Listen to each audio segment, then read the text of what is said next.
اب اس سارے منظرنامے کو لے کر ہم نے اب زحمت دی ہے، سینئر منسٹر ہیں، federal minister for planning and development, senior رہنما پاکستان مسلم لیگ نون کے جناب احسن اقبال صاحب ہمارے ساتھ ہیں۔ سر بہت شکریہ وقت دینے کا۔ پہلے تو احسن صاحب اگر یہ بتا سکیں ہمیں مختصراً کہ وزیر اعظم صاحب نے جو آفر کیے مذاکرات کی، یا جو کہا کہ ہم تو آمادہ ہیں اگر وہ آمادہ ہوں، اس کے پیچھے کیا سوچ ہے؟ یعنی اگر آپ یہ کہیں گے کہ وزیر اعظم صاحب نے پہلی مرتبہ تو نہیں کہا، وہ تو کئی مرتبہ کہہ چکے ہیں، تو اس سوال کا پس منظر ہے کہ وہ کئی بار کہہ چکے، پھر عمران خان صاحب کا سخت ترین ٹویٹ آیا، پھر D G I S P R کی سخت ترین پریس کانفرنس آئی، اور پھر گورنمنٹ نے تاثر دیا کہ اب جب تک یہ اپنی پوزیشن سے پیچھے نہیں ہٹتے ہیں، معافی نہیں مانگتے، ہم بات نہیں کریں گے۔ پھر وزیر اعظم صاحب کا بیان آ گیا کہ جناب وہ ہم تو تیار ہے۔ تو یہ کیا سوچ تھی وزیر اعظم کے بیان کے پیچھے؟ دیکھیے وسیم ادامی صاحب، کسی بھی جمہوری عمل کے اندر بات چیت تو ایک اس کا باقاعدہ عمل ہوتی ہے، اور اس میں کوئی بھی جمہوری قوت بات چیت کا نہ انکار کرتی ہے نہ اس کی نفی کر سکتی ہے، لیکن شرط یہ ہے کہ کیا آپ بات چیت کو ایک ٹول کے طور پہ استعمال کر رہے ہیں، ایک سیاسی اعلی کار کے طور پہ استعمال کر رہے ہیں، یا آپ واقعی اس میں سنجیدہ ہیں۔ ہاں، اگر تو آپ کو دوسرے فریق میں سنجیدگی نظر آئے پھر تو وہ ایک بابانی بامقصد بات چیت ہو سکتی ہے، لیکن اگر صرف ایک پی آر کے لیے یا لوگوں کو دکھانے کے لیے آپ نے بات چیت کا ایک وہ نقاب لگانا ہے تو اس کا تو فائدہ کوئی نہیں ہے نا۔ اب آپ دیکھیے پی ٹی آئی ایک طرف تو یہ کہتی ہے کہ وہ باقاعدہ کسی بات چیت کا حصہ نہیں بنے گی، اور وہ تحریک تحفظ آئین جو ہے اس کو آگے کیا ہوا ہے، ہاں، اور ان کو ایک اپنا پراکسی بنا کے وہ اپنی ایک سیاسی کھیل یا چال چلنا چاہتے ہیں۔ اصل بات یہ ہے کہ اگر اس تحریک تحفظ آئین کے اندر اگر P T I major party ہے تو اس کو فرنٹ پر آ کر خود بات چیت کو لیڈ کرنا چاہیے اور کہنا چاہیے کہ ہم حکومت سے بات چیت کرنے کے لیے رضامند ہیں، لیکن وہ خود بھی اپنے آپ کو عمران خان صاحب کو ایک رکھا ہوا بنا کے کوئی دیوتا یا مہاتما، اور باقی لوگ بات چیت کریں گے۔ اب دیکھیے نا، تو جب سر یہ پی 26ویں ٹی آئی کے آئینی کیمپ میں تو ترمیم کنفیوژن ہوئی، ہے اور وہ ضرور سے پوچھتے ہیں، لیکن سر گورنمنٹ کی تو کنفیوژن آپ پہلے دور کیجئے کہ گورنمنٹ کبھی یہ کہتی ہے، وزیر اطلاعات کہتے ہیں کہ اس پارٹی دہشت گرد پارٹی اس کو بین کرنا چاہیے، کبھی گورنمنٹ کہتی ہے کہ جب تک معافی نہیں مانگے گی کوئی بات نہیں کرنی، کبھی کہتے ہیں کہ بات کرنے کو تیار ہیں۔ تو گورنمنٹ کی بھی تو کنفیوژن نہیں ہے کیا؟ دیکھیے اس اس میں کو جو بین کرنا لوگ ہے ان سے بات سنجیدہ کرنی ہے؟ ہیں، جی مثال کے طور پہ تحریک تحفظ آئین کے اندر جو دوسرے سیاسی لوگ ہیں، وہ جب بات چیت کرتے ہیں تو ہم ان کو تو ویلکم کرتے ہیں، لیکن اصل مسئلہ اس پوری تحریک کے اندر پی ٹی آئی کا ہے کہ جس نے ابھی تک یہ فیصلہ نہیں کیا کہ اس کا طرز سیاست کیا ہوگا۔ اگر آپ خیبر پختونخوا میں آپ نے دیکھ لیں، فیصلہ کر لیا کہ ان کو ایک بین سانس کرنا ہے کے یا بات کی ساتھ آفر وہ، کرنی ہے ان سے؟ جی میں عرض کروں نا، ایک سانس میں تو وہ دہشت گردی کو کنڈیم کر رہے ہوتے ہیں، دوسری سانس میں وہ دہشت گردی کے خلاف جو کارروائی ہے اس کی مذمت کر رہے ہوتے ہیں۔ تو ابھی تک ان کو یہ نہیں پتا کہ ان کا سیاست میں کیا پوزیشن ہے۔ ایک طرف وہ کہتے ہیں بات چیت کریں گے، دوسری طرف وہ کہتے ہیں ہم اسلام آباد پہ چڑھائی بھی کریں گے۔ اگر تو کنپٹی پہ پستول رکھ کے آپ شرائط کے ساتھ مشروط بات چیت کرنا چاہتے ہیں، وہ تو ممکن نہیں ہے، آپ کو غیر مشروط بات چیت کرنی پڑے گی، اور دوسری جو ملک کے اندر صورتحال ہے اس میں اپنا موقف واضح کرنا پڑے گا کہ کیا آپ دہشت گردوں کے ساتھ ہیں، آپ یہ ریاست کے ساتھ کھڑے ہیں، تو کل تو کیا جو آپ رد عمل ریاستی آیا اس میں اداروں انہوں کی نے حمایت کوئی کرتے ہیں پیشگی یا شرط نہیں آپ رکھی دہشت ہے۔ گردوں کی بالواسطہ تائید کرتے ہیں؟ آپ کا موقف کیا ہے؟ ابھی تک تو قوم کو یہ نہیں پتا کہ پی ٹی آئی نے کیا فیصلہ کیا ہے۔ ان کی ہمشیرہ صاحبہ ایک بیان دیتی ہیں، ان کے پارٹی کے ترجمان کوئی اور دوسرا بیان دیتے ہیں، ان کے پارلیمانی گروپ کوئی تیسرا بیان دیتے ہیں، تو اس طرح تو شاید یہ نہیں چل سکتا۔ اب آپ یہ بتائیے گا کہ آپ نے آفر کر دی، تحریک تحفظ آئین پاکستان نے اس کو بلا مشروط انکنڈیشنل اس پہ ایکسیپٹنس ظاہر کر دی، اب اگلا قدم گورنمنٹ کیا کرے گی کہ ہاں جی چلے یہ کرتے ہیں، وہ کیا ہوگا؟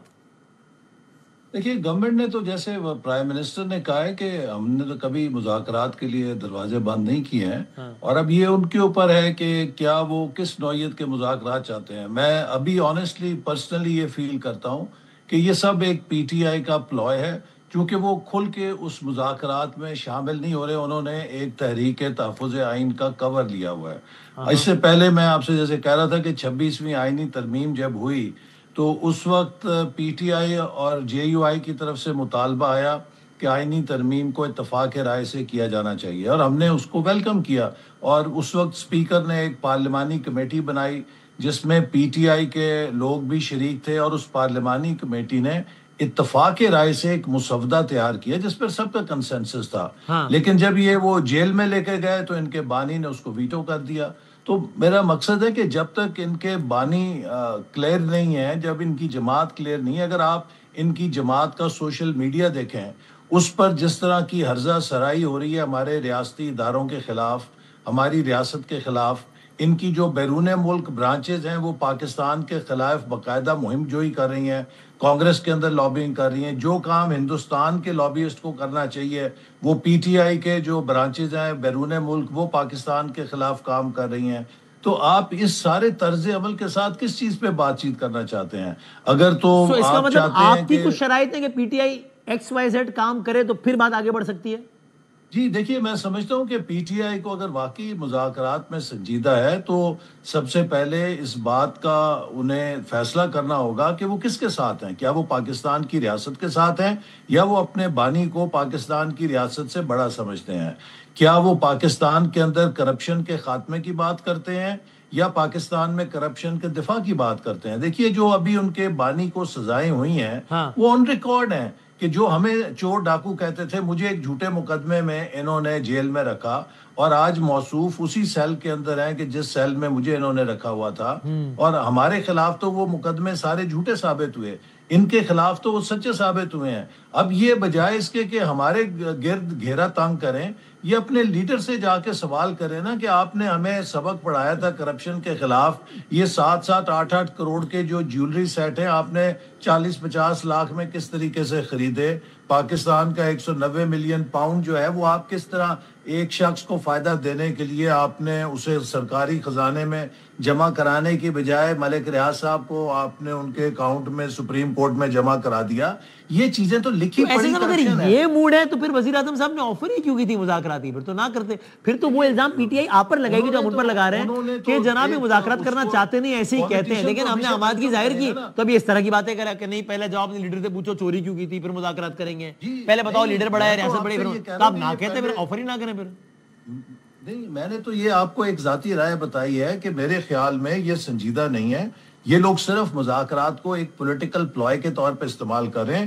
کھل کر پی ٹی آئی آئے نا، پی ٹی آئی اس بات کا مطالبہ کرے یا اس بات کا اقرار کرے کہ وہ مسلم لیگ نون کے ساتھ بیٹھ کے سیاسی معاملات پہ بات چیت کرنا چاہتی ہے، آئیں، پھر اس کے بعد ہم سوچ سکتے ہیں۔ یہ کھل کر اس بات کا اعلان کریں کہ یہ آج کے بعد سے ریاست کے خلاف، ریاستی اداروں کے خلاف کسی قسم کی ہرزہ سرائی نہیں کریں گے، اور جو کچھ کیے اس کے اوپر یہ نادم ہے، ان سے پھر بامقصد بات چیت ہو سکتی ہے۔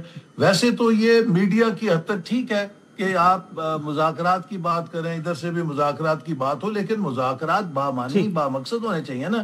کس بات کے اوپر آپ مذاکرات کرنا چاہتے ہیں؟ انہوں نے بتایا تو ہے سر، اب آئین کی لیڈر بحالی کے لیے، جمہوریت کی NRO بحالی کے حاصل لیے، کرنا اگلے چاہتے الیکشن ہیں؟ کے دیکھیے شفاف نا، ہونے کے لیے اگر مذاکرات کا مقصد یہ ہے کہ آپ بھی کوئی ایک NRO حاصل کرنا چاہتے ہیں تو وہ بھی کھل کر آپ بات سر بتائیں۔ انہوں نے تو کہا ہے جب کہ تک ہم نہ آپ عمران خان کی رہائی کی بات کر رہے ہیں نہ پیشگی ملاقات، کوئی پیشگی شرط نہیں ہے، ہم تو نظام کی بہتری کے لیے، انسانی حقوق کی پاسداری کے لیے، اگلا الیکشن شفاف ہو اس کے لیے، نیا چیف الیکشن کمیشن لگے اس کے لیے بات کرنا چاہتے ہیں، اور کیا کریں وہ؟ قومی اسمبلی کی سطح پر اسپیکر صاحب کے ساتھ مل کر پارلیمنٹ بیسٹ فورم ہے، میں سمجھتا ہوں کہ پارلیمنٹ کی سطح کے اوپر بالکل یہ بات چیت ہونی چاہیے۔ جب پی ٹی آئی حکومت میں تھی ہم انہیں اسپیکر تب بھی صاحب پھر کہتے لیں تھے انیشیٹو کہ لیں، پی ٹی آئیے آئی نے تو آمادگی ظاہر پارلیمان کر کی دی ہے۔ سطح پہ اگلے الیکشن کے لیے ایک ضابطہ اخلاق بنائیں۔ انہوں نے اس وقت بات ہماری نہیں مانی، آج یہ مطالبہ کر رہے ہیں، لیکن ہم یہ سب باتیں ان سے کرتے رہے ہیں، لیکن ہم آج بھی کہتے ہیں کہ آئیے اگر آپ باقی سنجیدہ ہیں تو میں سمجھتا ہوں کہ پارلیمان ایک بہترین جگہ ہے۔ پارلیمان کی سطح کے اوپر، اس کے پلیٹ فارم کے اوپر اسپیکر صاحب کے وساطت سے ہم ہر قسم کی بات چیت کے لیے تیار ہیں۔ پاکستان کے آئین کو کس طرح اس پہ عمل داری ہو، کس طرح جمہوریت مضبوط ہو، کیسے پاکستان میں آزاد شفاف انتخابات ہوں، ان سب کے لیے پارلیمنٹ بہترین فورم ہے۔ آپ نے کہا آج پھر تذکرہ کیا کہ میرے والے سیل میں خان صاحب موجود ہیں، اس کا خان صاحب اس وقت بہت برے حالات میں ہیں کیونکہ آپ کو تو بہت تنگ حالات میں رکھا گیا تھا، رائٹ؟ دیکھیے، میں تو ایک ملزم تھا نا، اگر ایک ملزم جس کا کوئی جرم نہیں تھا اس کے لیے وہ سیل ٹھیک تھا تو ایک شخص جو سزا یافتہ ہے اس کے لیے تو پھر وہ مناسب ہونا چاہیے۔ لیکن اگر وہ سیل خان صاحب کے لیے، اگر خان صاحب کے لیے وہ بڑا تنگ ہے تو آپ کے لیے تھا، خان صاحب جب باہر آئیں گے تب پوچھوں گا آپ سے، معافی تو مانگے نا کہ انہوں نے مجھ سے زیادتی کی ہے، پی ٹی آئی معافی مانگے کہ انہوں نے میرے ساتھ ظلم کیا تھا۔ اگر وہ واقعی سیل بہت تنگ ہے تو اگر وہ میرے لیے ٹھیک تھا، آپ واحد آدمی جو سیل میں رہ کر آئے تو اس لیے آپ سے پوچھ رہا ہوں کہ ہے تنگ بہت بہت مشکل ہے یا کشادہ ہے؟ جی وہ ایک مناسب سا سیل ہے، تنگ سیل نہیں کہہ سکتے، لیکن جیل کا جیسا سیل ہوتا ہے، لیکن ہم نے تو بڑی خوشی کے ساتھ اس کو سہا. ہم نے کبھی شکایت نہیں کی. جیل ہوتی ہے. اچھا صحیح. اور آپ کو مناسب حالت میں رکھا گیا ہے نہیں سر؟ ٹورڈز دی اینڈ یہ بتانا آخری 2 منٹ میں یہ پی آئی اے مناسب حالت میں نہیں ہے. ان کو تو ہمارے اوپر انہوں نے کیمرے لگائے ہوتے تھے, بندے کھڑے کیے ہوتے تھے کہ یہ کسی سے ملاقات نہ کریں, ان کو کیا ان کی حرکات ہیں, یہ آپس میں نہ ملیں, یہ نہ کریں, وہ نہ کریں. خواجہ آصف صاحب کو سردیوں کے اندر گرفتار کیا, وہ نیچے سونے کے لیے نہ کمبل دیا, فرش کے اوپر سلایا. شہباز شریف صاحب کے ساتھ کیا سلوک کیا, رانا ثناء اللہ صاحب کے ساتھ جیل میں کیا سلوک کیا, یہ سب کل کی باتیں ہیں, سب کو یاد ہے. تو آج یہ کس منہ کے ساتھ شکایت کرتے ہیں؟ خان صاحب تو تقریباً ہمارے مقابلے میں 5 اسٹار جیل کاٹ رہے ہیں. نہیں نا, آپ نے ابھی تو کہا احسن صاحب کہ اسی جیل میں جس میں آپ کو رکھا تھا, تو یا تو وہ بھی 5 اسٹار تھی, اس میں آپ تھے, اور یہ بھی وہ ان کو سہولتیں دی ہوئی ہیں نا. ان کو تو ایکسرسائز مشین ہے, ہمارے پاس تو کوئی ایکسرسائز مشین نہیں تھی. ہمارے پاس تو گھر سے دیسی مرغ نہیں بن کر آتا تھا. دیسی مرغ اور پردنی جوس اور کیا سب کچھ ملتا ہے. تو جو سہولیات ہیں ان کے پاس, جو آج انہیں سہولیات ہیں, ان کا تو 10واں حصہ ہمارے پاس نہیں تھا جیل کے اندر. چلیں ایسا ایک بات آج ظاہر ہے ہم اس طرح بات نہیں کر پائے, لیکن اب ایک نشیر صاحب سے پھر ادھار ہے, چونکہ ہم چاہتے تھے کہ پی آئی اے کے حوالے سے کچھ بات کریں کہ گورنمنٹ کا یہ دعویٰ ہوتا تھا آپ کی کہ پی آئی اے کو جو ٹرن اراؤنڈ کرنا کوئی مسئلہ ہی نہیں ہے, تو پھر کیوں نہیں چلائی گئی اور کیوں جو ہے وہ آپ نے اس کو پرائیویٹائز کر دیا. لیکن آخری 30 سیکنڈ میں مختصر جواب دینا, تفصیلی بات بعد میں کریں گے. وسیم, آپ کو یاد ہوگا کہ 2000 غالباً 16 یا 17 کی بات ہے, ہم نے پی آئی اے کی بہت اچھی اس وقت پرائیویٹائزیشن, بلکہ آپ کہہ لیجیے ایک اسٹریٹجک انویسٹمنٹ لی تھی. اس کی پروپوزل تھی جو ایک ہمارے دوست ملک کے تعاون سے تھی, اور اگر اس وقت وہ بروئے کار آ جاتی تو آج پی آئی اے کہاں سے کہاں بلندیوں پر ہوتی.